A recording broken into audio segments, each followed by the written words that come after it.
This is the Better Ottawa Municipal Panel. Today is Friday, November the 14th. My name is Neil Saravandamutu. I'm joined by Joanne Cunello and John Willing. Hello to you both. Hello, hello. Hi. So we've Weren't we cleared just here? remembrance. What's that, Weren't Joanne? we just here Monday? It sure feels like it. So we've cleared Remembrance Day. We're now into budget season.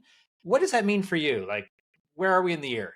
Well, for me, because, and I was saying this to John, we covered City Hall for so long. To me, it was like you have Remembrance Day, then the budget comes, and in my head, after budget, it's Christmas, right? So like you have the budget, you sit down, you have your head down, you're going to a committee like every day it seems, or every other day to go through each committee's, each department's specific budget. Because, the first day, and we'll talk about that, it's the high level stuff. Then you're like trying to figure out what's actually happening in the budget. But at the end of that rainbow, there is Christmas. And so that got you through. But in other years too, I can't imagine councillors, they just came off the L word. So like Lansdowne is a big deal. Thankfully, that didn't happen every year. And this year also, they're ending the season with the comprehensive zoning bylaw that is coming to committee on December 17th. I don't remember anything ever happening a week before Christmas, let alone a 3-year giant zoning bylaw. So Christmas is still a little farther off at City Hall for me this year, but it's there. It's there. Actually, John. Sorry, go ahead, John. No, I was just going to say, it's just kind of echo exactly what Joanne said. This time of year, when you're down at City Hall, it's all about the budget. And I can imagine there's some exhaustion coming off Lansdowne too, some political exhaustion around the horseshoe. And so it'll be interesting to watch that dynamic during budget time to see, council move from a pretty acrimonious file on Lansdowne and go to what can be an acrimonious file, the city budget. I don't know how acrimonious it's going to be this time. We're going to talk about this. But the fall and in early winter is always an interesting place at City Hall. And the building itself can be an interesting place too, because staff are decorating for Christmas. It's that they do a great job down there. So there's definitely a change happening at City Hall between files and also between seasons. Yeah. Well, speaking of getting, decorating, I have to ask you guys if you've thought about putting up your Christmas lights yet, because I have to be honest that I actually didn't take mine down last year. Excellent. So I'm all set. Excellent. The squirrels didn't eat the bulbs or anything? Certainly not. Okay, no, awesome. No, we have not. We were talking about it. My family was talking about it this morning about when we start decorating for Christmas. But I think we're going to try to hold off for a couple more weeks. Yeah. Yeah. The lights are good. Well, we are here to talk about the budget. Okay. And Joanne, as you mentioned, today we're going to talk about the highlights of the budget. And then in the future weeks, we can get into some of the specific committees. But maybe, Joanne, you could start us off. What are some of the headlines that came out this week? Sure. So I'm always aging myself on this podcast. I remember the day when the budget just topped $2 billion. And we're like, oh my God, the budget's now $2 billion. In 2026, the operating budget will be $5.2 billion in Ottawa, plus another almost $2 billion in capital spending. So a huge amount of money. It's kind of hard to get your head around what that even means, I find. And just a little budget 101. About a little under half of the money that the city gets for their operating comes from taxes, including the payments in lieu of taxes that we get from federal government and other governments for things like hospitals and government buildings. And it's a little bit higher than it's been in last years. About a quarter of the money comes from provincial and federal grants and transfers, and then about 28% from fees and other sources. And then, of course, on the capital side, that $2 billion comes from debt, development charges, reserves, and other bits of revenue. So that's how the budget basically works. Now, how are your bills going up? Here is what everyone's getting. The Ottawa Police is going to get a 5% increase. I'm not going to give the millions of dollars, because then it's like hundreds of millions of dollars for this. No one can follow that. But so the Ottawa Police are getting a 5% increase, which is interesting because they could have gone up to 6.5%, but they stayed at 5%. And I think we'll dig into that more when we get to the Ottawa Police Board meeting where they're looking at the budget, because I have some things to say. Then on the transit levy is going up 8%. So that's the part of the transit budget that's paid for by the taxes. It's a separate line item. It's going up 8%, and the fares are going up 2.5%, pretty much. Your trash, this is like, actually it's my trash day today. The actual garbage that goes to the landfill, that's going up, that fee is going up 10%. Your water bill is going up 4.5%. all the city departments, so think about planning, finance, those kind of departments, are their budgets are going up 2%, and all other agencies like the libraries, public health, they're getting just under 3%. So what does this mean for you? When you smush those all together, your property tax bill will go up 3.75%. So for average urban homeowner, that's an additional $237 a year. And I would just say that pretty much none of this is a surprise. And we'll talk about that. It's all kind of baked in many months ago. So yeah. So there you go. Well, that's the highlights. Don't know if anyone can follow all those numbers, but the big numbers are police 5%, transit 8%. Although trash is 10%, the actual monetary amount is not that much. So but generally, your taxes are going up 3.75% generally. Right. Okay. So, John, if you remember from last year, there were a couple of very contentious measures put in, like increasing bus fares for seniors, that got a lot of attention and a lot of discussion. And actually turned out to be what I would argue was the majority of the debate about last year's budget was around these one or two very controversial measures. So are there any controversial measures that you've seen so far? And if not, do you expect a lot of changes to this budget? I don't expect a lot of changes to the budget. Is there ever really any big changes to the budget? No. I think if there's any topics that will give councillors some pause for thought or debate, it might be the transit fares going up. I think that draws interest every time that you're hiking fares. So in this case, 2.5%. That means I think the single cash fare is going to be like in the $4.10 range, $4.10 range. Your adult fares or your adult passes are going up. So I think that's going to draw some discussion, but maybe even on the transit tax side as well. If it's proposed to go up 8%, it's interesting because there's a lot of discussion at City Hall around budget time about who should bear the burden of transit costs. And this time, like, you're having the transit levy go up 8%, as opposed to the transit fares going up 2.5%. So I guess people who might be a little bit more tax minded around council might talk about the transit levy proposed to go up 8%. Those who are concerned about what people are paying at the fare box are going to be concerned about, is transit affordable for people who need transit just to get around to their jobs and whatever else they do around the city. So I expect that there's going to be a discussion at that, no doubt about it. But, there won't be across the board consensus on the budget. There never really is. Sometimes it's really close, but you have a councillor around the table who's running for mayor, right? And it would be hard for someone who's running for mayor to agree with the Sutcliffe budget if you're looking to defeat him. So, I mean, if you're Jeff Leeper, I'm sure you're going to take some issue with the budget. There will be issues, big and small, that councillors flag over the next month. But I'm not sure if anything will actually change. Yeah. Okay. I want to talk about the Jeff Leeper angle, because I would argue that the mayor sort of called him out a couple of times. But we're going to come to that in a minute. I first want to ask just a question on process, Joanne, and that's that every year we talk about the fact that public consultation seems to be lacking, that there's really very little opportunity for people to have their say on the budget. As John pointed out, what we saw earlier this week is probably going to be very similar to what we're going to see coming out at the other end of the machine. So, what are your thoughts on public engagement, and is there a way to do it better than what we're currently doing? Yeah, there must always be ways to do things better, and I think the city would tell you that they think they are doing a fairly good job. Like, I was part of a budget consultation in the community. I think it was June. Like, it was super early. It was run by councillors Ariel Trosser, Jeff Leeper, and city staff came to it. Like, very senior city staff was there. Isabel Jasmine, who's in the treasurer's office there. I believe that Debbie Stewart from Strategic Initiatives was there.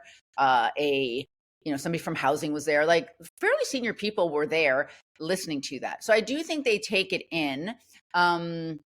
They go around the city doing it, but like, consultation is only as meaningful as the people at the top want it to be, right? So I think most councillors will tell you, no matter how much people say, here's what they want in their city, they also don't want to pay a lot of taxes, right? So it's not like they're like, yes. I mean, there are a few people who always be like, yeah, I'll pay 8% for a year or 10% for 1 year to like get us somewhere. But I think those are far and few between. And so I think to make consultation more meaningful, you really have to change the culture of the city, right? You have to want to hear that and want to know, you know, the city. So what I was thinking about this last night, and I was just thinking, you know, city staff will tell you, will tell this, like the mayor's office, the city manager's office, like, here's what you need to keep the place going, right? We need this stuff, this stuff. Here's what we have to provide for the province, right? Like, so, you know, there's not a huge amount of the budget that's discretionary. And then it kind of comes up from like the mayor's office, what they've heard. The mayor, you know, he talks to some counselors and that, and so it's kind of a vibe thing. And I'm not sure how to do it other than have someone say, you know, we're going to do it completely differently, right? And so I think you just need a culture shift there. Again, you know, they have this budget magazine. I have to say, I'm sorry to say, I actually like the budget magazine. Like, Yeah. if you're just coming to the budget for the first time, it's a great way to learn how the budget is. Now, it doesn't give you all the little bits and pieces, right? It's a fairly rosy picture of how it's presented, but you know, they do tell you, here's how we have consulted, and there's a long list of things. So I feel on one hand, the city feels like it is doing everything it can, but to actually think, okay, are we really hearing from people on what they really want? That's got to come from the top. That Yeah, shift. yeah. If that makes any sense. Yeah. Actually, sorry, John, before you jump in, I just want to say that Joanne, you mentioned the budget magazine. This is something that I think we could publicize a little bit more, because I think it is actually one of the best innovations from the city over the last couple of years.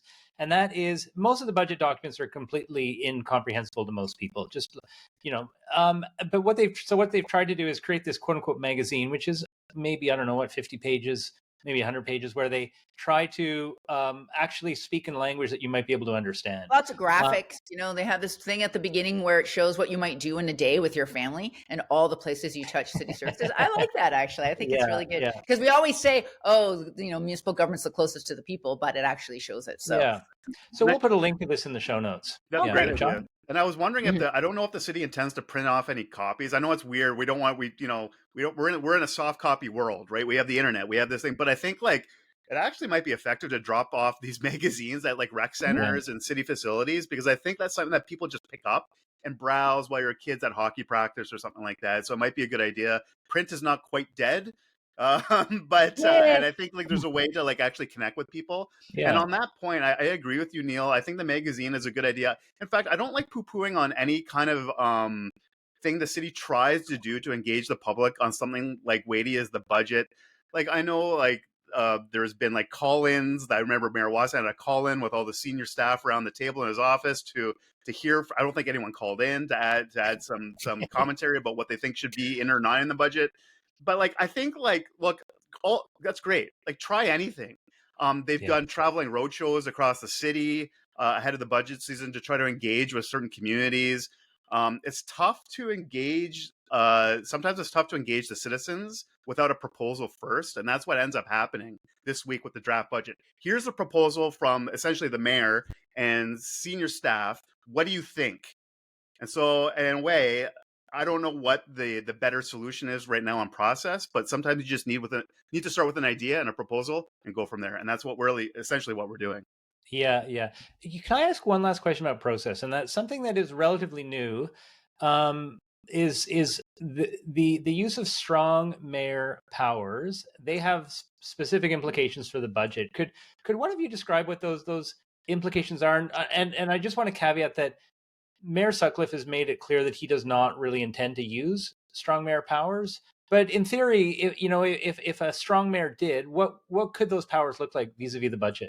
Well, I want to just clarify one thing, and that it is true. He says he won't use those strong mayor powers, and he hasn't used them for anything other than ceremonial things that he has to use them for. Weirdly, the strong mayor powers does not allow the mayor's office to delegate the budget, in that the budget that's presented, the draft budget that's presented, is the mayor's budget. This is why kind of last year I was rolling my eyes a bit when the mayor was all surprised at the increase in seniors' fares. And he's like, oh, this is terrible. I'm like, well, it's your budget. You knew what was in there. Are you surprised the seniors are mad? So in that sense, yeah, he has to bring the budget. And in reality, it's not actually that different from how Jim Watson presented the budget. You know, he talked to counselors, he brought ideas in, works with the city manager's office, the treasurer's office. They present the budget, and then committee has at it. But there are specific rules now on if you want to change the budget Sean, do you want to know? Do you know those? Do you want me to say? Well, I Go mean, ahead. if the mayor want to activate a strong mayor powers, there's a veto process where he could veto any changes council proposes, and then council can use another veto process to out veto the mayor. So there's kind of a back and forth through the vetoes. It's Um, also hard though to change the budget now. It's not just a simple majority. If you want to change something in the draft budget, you have to have 2/3 of council vote for it. So that's yeah, like it favors the 16 mayor. councillors or 17 councillors. Like that is a lot of people to have to be against something. So this is another reason why the budget has so little chance of being changed at all, I think. The other thing I found, and correct me if I'm wrong, but Mayor Sutcliffe had a little press conference before the draft budget was unveiled, right? The other day. And that's something new, that is different from previous Mayor Watson, who just like made his budget speech, and that's when you found out what was in the budget. So it was interesting. And the same thing happened with Lansdowne, right? Mayor Sutcliffe made sure they gathered the media together first to get his messages out there ahead of, I don't know what the strategy is other than to maybe get the AM news headlines, or on CBC, get those quick headlines on the radio or online. But it's interesting. He's really taking a different approach to selling these big files, including, as it turns out, the city budget. Yeah. Yeah, I don't love it. No, why not? I don't love it as a citizen and as a former reporter. You're giving a speech in like half an hour at council. It's, council starts at 10. You want to make the morning headlines? Okay, move the council meeting to 9:30. But this idea of going ahead, it's not like he can't do it. He's allowed to do whatever he wants. I'm just saying it's very clearly to spin the budget in your own way. And I don't even know why you need to do that, because the budget is there. I mean, he takes questions. I think he took questions after the council meeting though as well. So I'm not sure why it's necessary. In Lansdowne, it was pretty obvious why he did it, for political spin. In this case, like, it's not a surprise that like he had already announced that the tax increase is going to be 3.75%. So I'm not sure why that was necessary, but it is interesting. And Watson didn't do that, which I think is notable. Well, you know what, Joanna, I do think it is about political spin, actually. And again, in the budget case, because and I want to come back to this point that I made earlier about Jeff Leeper. He went, I'd say the main message that I took from it was that the mayor said, this is going to be a 3.75% tax increase. And the way that we are able to do this, unlike other cities, he said Toronto, who have had to raise their property taxes in the 10% range. He's saying we're different because, one, we're finding all these cost savings within the budget, and number two, because of the money that we're getting from higher levels of government.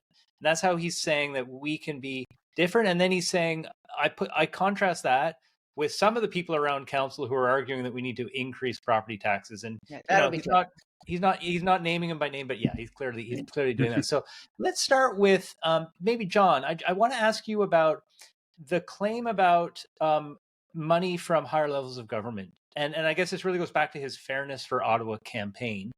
Do you think that's a legitimate explanation for why we're having low tax increases? Maybe, and I know you have some thoughts on this too, Neil, and I think they're valid as well. But look, maybe we're still waiting to hear about the LRT upload to the province and what that looks like. So I mean, that's a huge cost that comes off the city's books. That was certainly I'm sorry, but they have built in $47 million in this budget from the LRT uplift. And I understand that won't be negotiated for years. So what's this $47 million placeholder? So well, very exact. 47 million, right? So it's a lot of money. I'm curious to see. And then the same goes with the Highway 174 upload. I think that they've built in $9 million there. So it's not chump change, but it's not a massive amount of money either. I think we are getting that money though. That's actual real money. Like, that's the other thing. It's hard to know what is real money, what's fake money, right? I think there's some maintenance money that's actually coming in for the 174, but not the full upload is not done yet. Many details. And look, the new deal, if I remember correctly, the province was going to give the city more money for stuff like homelessness initiatives and shelters and some road infrastructure. There was supposed to be support, if I remember, for Invest Ottawa to revitalize downtown. So there is that skating rink on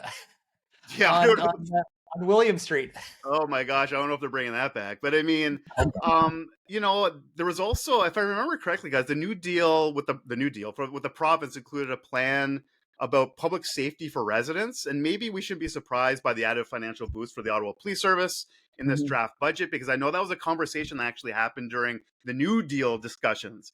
And we'll get into the police budget much more, I'm sure, at a later pod. Okay, I would like to say I can't take it anymore, John. I'm sorry that I'm jumping in, but I actually worked on the long-term financial plan for Toronto a couple of years ago. It's one of the most fun things I ever did at the company that I was working at for a while. And I have not done a side-by-side comparison to what Toronto's getting, and to what Ottawa's getting, but Toronto's New Deal was way more money than our New Deal with the province. And yet they still had to increase their taxes by 10%, right? They got more money from the feds for homelessness. Their problems are also bigger too, right? And so to say exactly. that, and there's zero chance they have not been looking for efficiencies. How many times did Steve Kay, the former city manager, tell us, 2015, 2016, 2017, finding efficiencies, blah, blah, blah. Of course, everyone looks for efficiencies. That's what they do. Are there more now? I don't know. And I have a few comments on that, but yeah, like the idea that somehow that Ottawa is being run better than Toronto. I have no idea if that's true. Like I would have to actually do some analysis, but they got a pretty good deal from the province. And it was more money than ours. And they also have bigger, they have the same problems, but in a larger scale because they're just more people. But I'm very skeptical of this claim. Well, Joanne, I did the side by side, and by my calculation, per capita, people in Toronto got about double the amount that people in Ottawa got. And I will include a link in the show notes to that analysis. They got a ton for transit. They got a ton of money that we didn't get. And they got 2 highway uploads. I wrote that part in the plan. Like, the DVP and the Gardner are being uploaded. Like they have a lot happening there. So the idea that we're doing well because, we have this New Deal and Toronto doesn't, doesn't hold water for me. The original question was, is the New Deal, whether it's like fair enough for Ottawa or not, is it helping keeping taxes lower? And then if you're taking this, if the number is 47 million taken out of the budget because we're going to upload that money, then maybe you can make the argument. Maybe you're making the argument, that can affect the tax base. The other thing about the New Deal is it the best deal that Ottawa could possibly get with a premier who's really focused on Toronto? Do you think that there's any leverage? Is there any leverage the city had to get a better deal from Toronto-focused Premier Doug Ford? I don't know. Probably, maybe. Well, maybe. You know what? I'm glad you bring it up, because when I think back to that New Deal, which was from 2024, like the spring of 2024, I remembered listening to the press conference that the mayor put on about it. And with the premier, the way that they described it, both the mayor and the premier said, "Oh yeah, we had some good phone calls earlier in the week." And it's like, really? You're negotiating like the New Deal for Ottawa over the phone? Yeah. And that's why I thought it was actually really quite a weak deal that we were able to negotiate. I know in the Toronto instance, it was like the senior people in Toronto were hashing it out with senior people from the province. Like, what would we get? What would happen? But John's deal, I think it's usually a good idea. It's good for us that the premier just ignores us a bit, like doesn't change the ward boundary. Let's keep our speed cameras too, like which are being turned off but today, it right? is true though, and also I think there's also a sense in Toronto. Well, the federal government will take care of Ottawa, city of Ottawa, right? And that's really not necessarily the case. Yeah, I don't think that's the case, but I think that's like we'll deal with Toronto and the feds will deal with Ottawa, and I don't know that that's really happening. Joanne, you touched on it briefly, but can we come back to this point about efficiencies within the budget? Because the mayor made a big claims about this. He said, I think we're saving, what's the number this year? Like about 45 million this year. Yeah. Yeah. And then about $250 million over the 4 years. Do you think those savings are they real? Are they legitimate? Okay. So I don't know. And I don't know how to find out. Like, this is one thing is, you've done this for 4 years. Good. Like, people should be looking for these things. Where's a report that shows what all of these things are? I thought there would be one. The treasurer, the CFO, Cyril Rogers, pointed out that if you go department by department in the budget books, you'll see there's lines where you see some savings. And so I looked for some. And so if you look at it, don't look at the revenue stuff, but on the expenditures, if you see in the very last column, things in brackets, it means you're spending less this year than you were on years before. The problem is I don't see any explanations of what anything is. So I have no idea. Let me just read you one. I have to look at it because no one can remember these words. Supply chain and operations support training. In 2026, it will be down 1.6 $1.628 million. Great savings of $1.6 million. Yeah. What is this? I don't know. Is it responsible to cut that? Is it short-sighted? Is it just happening because last year we had a one-time weird expense? I don't know. So it's impossible to see this. And again, I would love to have Steve K on the show one day. That would be so fun. Because again, they found efficiencies every year. I don't know if these are a larger magnitude. They may well be, but I don't actually understand what these mean. And so when there are cuts, it's like, are you putting things off? Are you cutting, are there actually good cuts? Are they, using AI to, have processes? In fact, actually, there's a different department. These cuts were through the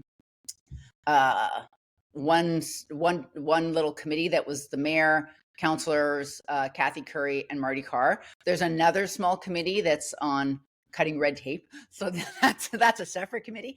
So sure, there's always ways to make it more efficient, and $44 million sounds like a good number, but I don't actually understand what that means in reality on the ground. Yeah. How about you, John? Any thought on whether these? Yeah. Well, this is where the budget magazine actually lays out the categories of efficiencies. The reason why I'm looking over here, guys, is I'm pulling up the magazine because I want to see the chart. And so fleet efficiencies, there's something called workforce management saving strategy that saves $6.5 million. I don't know, like to Joanne's point, we don't know what it is. What did they do? Did they cut places? Like, well, how is that going to affect frontline service? Discretionary savings, sponsorship they found a sponsor for the tree planting for $500,000. They got some savings, looks like in trash collection or management. So, but again, there are these savings, and that's good to have them. Like if you look at the budget, there's a lot of savings in every line called materials and supplies. I don't know. Like fewer paper maybe clips. That's fewer paper clips. No more paper, everyone. That's it. Just take notes on your phones. Yeah. I don't know. But you know what? To your point about you would expect to see reductions in departmental budgets. I mean, if I'm going to look at my notes here now, and the number one cut for this year was in transit, and this is all in the operational budget. So they're saying they're cutting $14 million in transit, and yet the transit budget is going up by $92 million, right? So. And what are those 14 million cuts? Like, what are those efficiencies? And are they things that we're going to actually regret later? Like, are they also short-term efficiencies that in the long term are going to be like, that screwed us? The way that I explain it, it's like when I think about our household budget, we've got a certain amount that we use for, let's call it streaming services. Okay. Like let's say $60 a month we spend on streaming services. And so last month I cut Disney, so save $20 there. But then it's like me turning around and saying, oh, but you know what? I had to buy TSN because of the Blue Jays. So, Sportsnet actually, Neil. Sportsnet actually. We save $20 a month, and yet we're still spending the same amount, right? So that's, I think, essentially what's going on with this exercise. So it's a bit smoke and mirrors. But I guess they would say, well, you wanted TSN. And at least you didn't keep Disney as well, right? So I think that's what they would say. But again, I just don't understand how you can, to me, the details matter. And how can you evaluate whether something is good or not when you have no idea what these are things? Yeah. No, Joanne, my wife would disagree with you on that point that we need TSN. I also agree with her. So, but here is okay. So I just want to come back to the last point, and you actually referenced this, Joanne, about why Toronto had to have 10% tax increases and why Ottawa's at 3.75%. It has to do with Toronto looked at its infrastructure deficit and said, we are going to address this. And the only way to do it is through looking at it through a tax angle. And so to fill that gap, we're going to have to increase taxes by 10%. That's what happened like 2 years ago. Yeah, that's the part of the project that I was part of. Like they said, look, their 10-year infrastructure gap is $32 billion. And some of the stuff's not discretionary. Some of it was like, we need new trains for the Bloor subway line right now. And one of the things that they looked at, and what part of what Strategy Corp worked on, and part of the policy part of it we wrote on was, look, the cities have to show that they're doing what they can as well. Yes, we need a new fiscal framework, but cities also have to do their part. And Toronto, you haven't been doing your part. So I think that's what you're coming to now. Well, I mean, it's you're right that cities are they've been instructed by the province to come out and present their plans for how they're going to fill these infrastructure gaps. Toronto did it 2 years ago. In fact, all cities across Ontario were supposed to have this done by July 1st of 2025. In the case of the city of Ottawa, we took care of the rate side. Remember, we talked about that back in June. We never took care of the tax side. And so the tax side is like, it's this unanswered question. It's about a $7 billion gap just on the tax side. That quite frankly, like I would say that the reason we have lower taxes in Toronto is because we have ignored to move forward with this analysis. As soon as we do this analysis, there's going to have something's going to have to break. So what will happen next year then? Like, do you think we'll have to do it, and whoever the mayor is next time will have to increase the budget by 10, 12%? And like, is this report going to have to come out during election year? Like, what do you think will happen? Well, that's a great question. And so, as I say, the report was supposed to come out this past summer. Originally, we were told it got pushed to the fall. Now we're being told it's being pushed to the spring. I don't think it's even going to show up in the spring at this point. Next spring? That's where that's terrible. That's what city staff are saying now. But really? I bet you it gets pushed to after the election. Is it possible, because the federal government's budget just announced billions in dollars for municipalities for infrastructure? And is it possible, guys, that the city's waiting to see what comes from that? I'm not saying the city's going to get all the money it needs to, like, far from it, to start repairing things. But it's like billions and billions and billions of dollars that are going to flow to specifically directly to municipalities and provinces and territories. So I'm wondering, guys, if the city is waiting to see how much money they're going to get to do this type of work before they come out and say what their plan is. They're also waiting to see if they're getting this LRT uplift, right? And if they're going to wait that long till next spring, maybe they think in 6 months they can hash part of it out. I would be surprised, frankly, because I'm still very skeptical about this idea because I don't know how it would work. I mean, it would be great. I'm not against getting money from the province for the LRT. We got screwed, I think, as a city compared to other cities and how their light rail was funded. But still, like, how long? We're just going to wait indefinitely to have this plan, like until plans, until this comes out.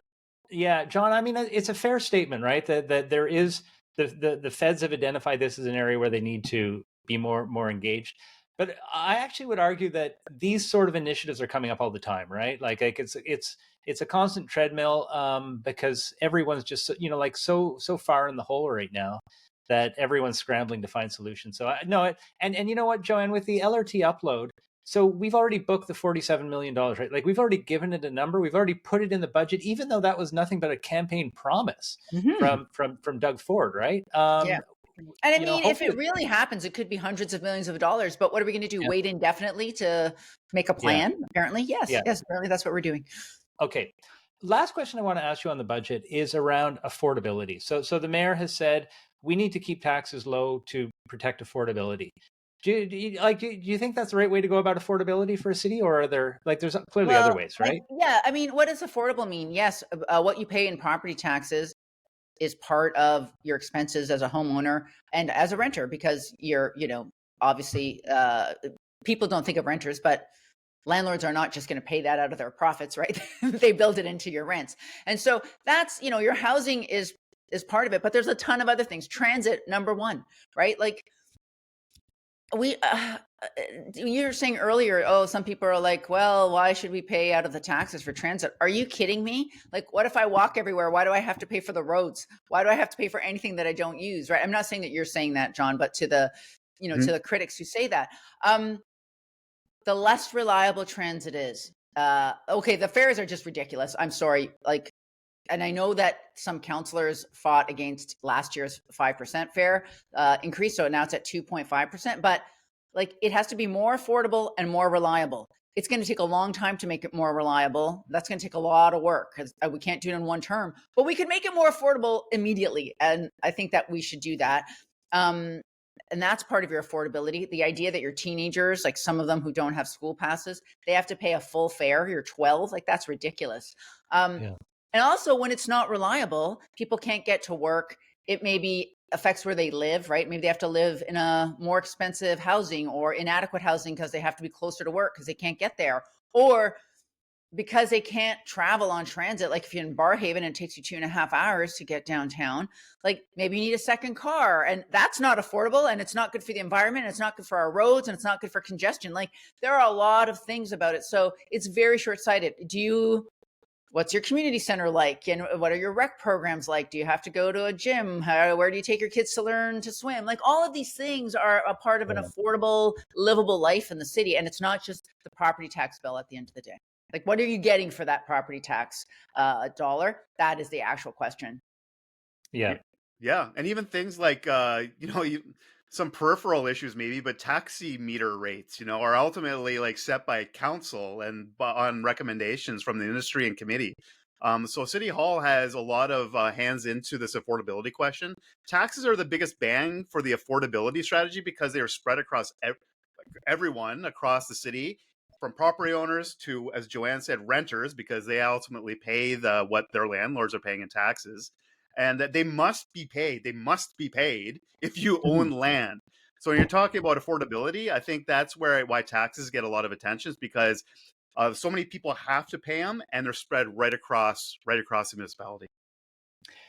Yeah, but I mean, what I would argue, John, is like we talk about like 3.75, say, versus 4.75, right? And the difference for the average household, and this is based upon, by the way, like property values from 2016. So whether these numbers actually hold or not is, because the Ontario MPAC, the assessment corporation hasn't updated it since 2016. Yeah, that's going to be in 2027 after election year. It's going to be, well, it depends on where you live in town. Very bad. First. Yeah. But I mean, like by my calculation, like a 1% property tax increase works out to about $40 per household. And when you think about pooling that money and what you can provide in terms of services, it could, to all of the different elements that Joanne referred to, really could make a material difference in someone's life, having those services. Yeah, it's more like it's. I think it's closer to like 50 something, right? Because I think they said for the average homeowner, your taxes are going up $236. But if they were going up $290, yeah, okay, that's not as big a deal. Well, look, but I take your point. I do agree with you. Yeah, but I mean, just to be clear, none of us like to pay more taxes than we have to. I think that's a given.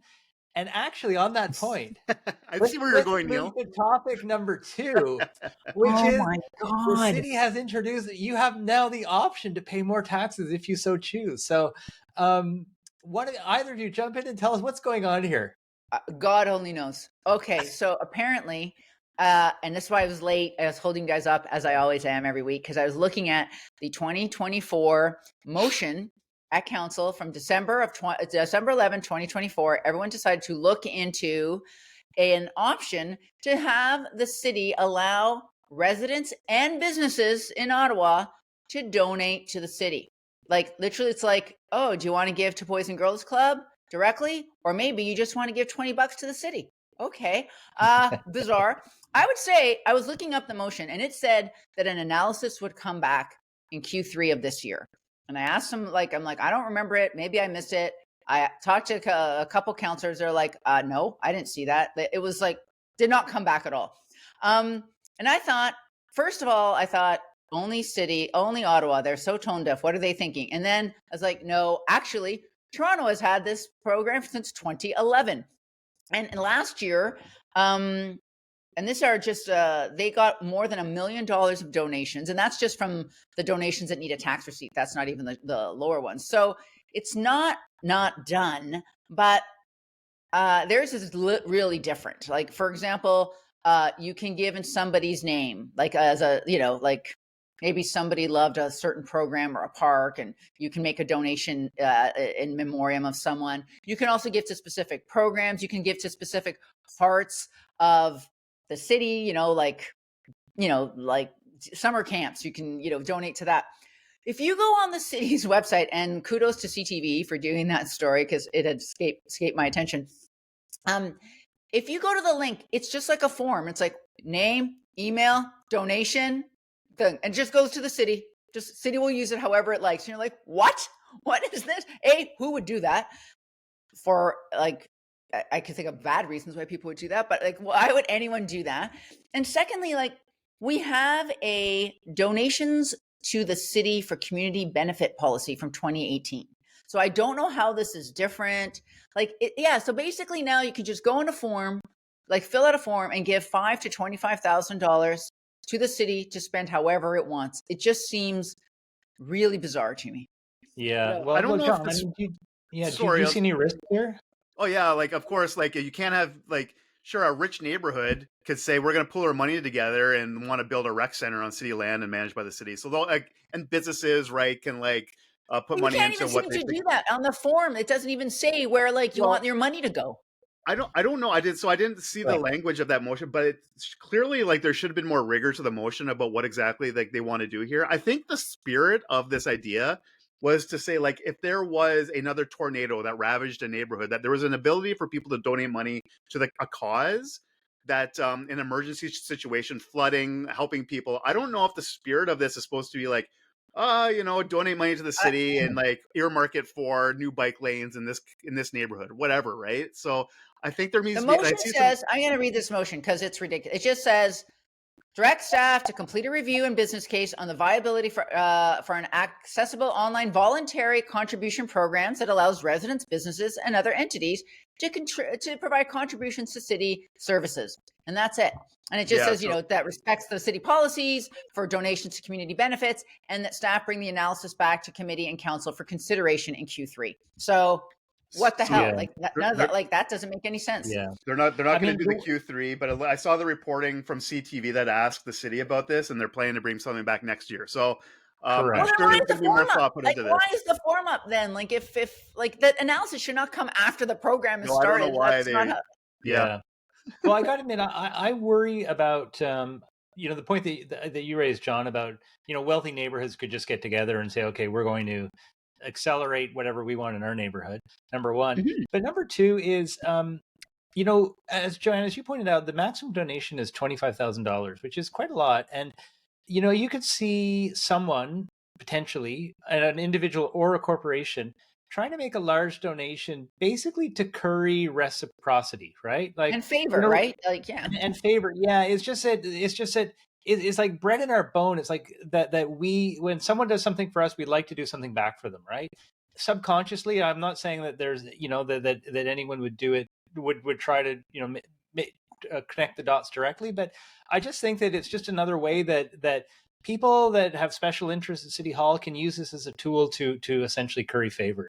And where are the guidelines and where are the guardrails for this, right? But in Toronto, like, I think they have to check with the lobby registry. You can't be on the lobby registry and give any money, right? Because it's like, is this a back way? Is this a back way to curry favor with council? It's not supposed to be attached to any decision, right? But how do you know that? Who's watching this? I don't know. It just seems very odd. And also just, again, I did look through some news files last night. I don't see any scandals or controversy that were attached to the Toronto program, but the Toronto program has a lot more details on it. And it's not just, here is a blank form to give us money. Like, who wants to do that? I can't imagine. Anyway, very weird. Well, let's see what further clarification comes forward in the months to come. Let's move to topic number 3, which is the urban boundary expansion. Now, we talked about this again a few months ago, and that was when there were two packets of land that developers had applied to the city to say, we want to include these parcels of land in the urban boundary. One was in South March, which is north of Canada. The other was north of Barhaven. Now, the city has come back, and of course, you'll remember when we first discussed it, it was around the cost for the developers to apply to the city to even have this. It was $1.8 million was the fee. Yeah, and it got reduced down to, what was it, like 300,000 or something? Yeah, and the city never reported that out. It was just a terrible, terrible process that the city had on that. Yeah. Okay. So the city has come back and said, we are going to deny these expansions to the urban boundary. Joanne, maybe you can just fill us in a little bit about the parcels and whether this decision makes sense or not. And also have a disclaimer, right? Because I do contract work now as a senior advisor for Strategy Corp, and they have represented South March. And more than a year ago now, I wrote some briefings. Oh, that's good. That's why you love the live podcasting. Yay. Everyone loves a pet. Yes. Yeah. So I just wanted to mention that I have written like situational, like background briefings, and I've drafted some reports for this, because a lot of this, you really need to know the local politics of this, right? Like South March, my own view is keep the urban boundary expansion as close to zero as possible, but it's probably not going to be zero. Other people disagree. But South March came in literally when the city scored lands back in like 2019 to 2021, when it was reviewing the official plan. South March came in second, literally the second highest score. And then it got thrown out when our gold medal walk-on motion from Tim Tierney came and put in Taywin. And then a bunch of crazy stuff happened. Like then the province decided to put a bunch more land in, but also like some controversial agricultural land that even raised eyebrows among developers. Like, why is this land in? Then the Toronto Greenbelt scandal happened. So the province took all the lands back out. And so there have been some people trying to figure out ways to put their land back in. And so last year, the new provincial planning statement, which is the planning policy for Ontario, was changed to allow corporations or to allow property owners to apply like one by one. So this is what's kind of happened. I'm not saying that's good public policy. In fact, I think it's terrible public policy, but I think it's the province kind of saying, okay, we've screwed around with planning policy a lot of ways. And so these folks, there's disagreement on, between the city and developers on what population projections we should be using, right? The city is using the ones that they used in the official plan. They literally are from 2019. They're like, according to the government, 250 million people off of, you know, how much we're supposed to grow. And so they've applied. The city refused to like give a decision. Both those files, I don't know much about the Barrhaven one. They're at the OLT. They're being appealed already at the Ontario Land Tribunal. There was a very weird schmozzle at two different committees. I don't know if we want to talk about that, but basically, committee just agreed to reject them, and they're going to go to the OLT, which I think council would like because nobody wants to deal with this. Like, you know, urban boundary expansion discussions are very controversial, and that's the last thing they need in election year, I think. So they just said no, but. At the planning and ERA committee, some weird things happened. Well, actually, can I just talk about OLT for a minute? And do you guys have a sense of how long that process takes? Like, is that something that's likely to be resolved in the foreseeable future? Well, I think it's going to be resolved before, the city is reviewing what to do with the new population projections. Yeah. And they claim, like, they're not even started really very well. Like, they're not down the road. So I think this decision will come in before that. But I know on the South March file, I don't know this from the clients, I know this from the city planning, they said, look, let's talk some more. And we want to defer this till like Q1. Planning said, okay. And then at ERAC, usually the vice chair is the person who has to move a motion. And the vice chair is Clark Kelly, who is the counselor for that area. And he refused to move the motion to defer it. And so they didn't defer it. And now it's not deferred, right? So it's a schmozzle. And I get that the city doesn't want to deal with that. And counselors are like, all right, good. But you take your chances at the OLT. OLT is very land happy, I would just say. Oh, yeah. And like, you don't know how, like they might add way more land than you wanted, than was even being asked for. That has happened before. So there is a little bit of risk to that. So I know that's very complicated, but it was a weird file. But you know, the strange thing about this is, and to your point about population projections, that is something that I think the city needs to look at much more urgently to get us, you know, if you look at what's happening with some of the federal policies that affect this city. So obviously there's the job layoffs and a sense that the public service is not going to grow again the way that it has in the past.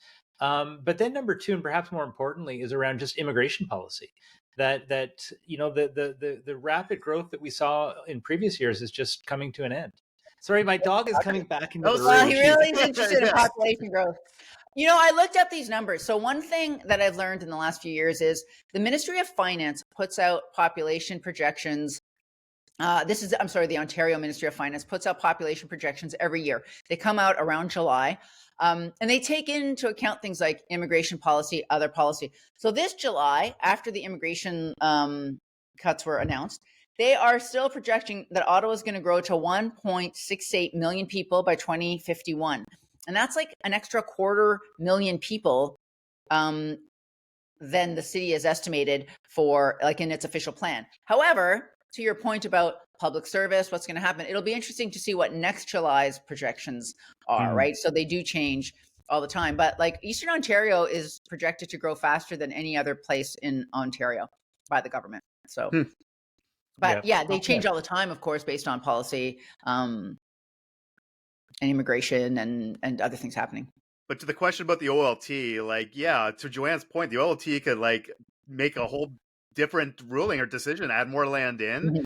And especially like this plays in the developer's hands because it was such a debacle 4 years ago with the Taywin discussion that you gotta think that's going to play in their favor when it comes to arguing to an OLT chair about and explaining the background too.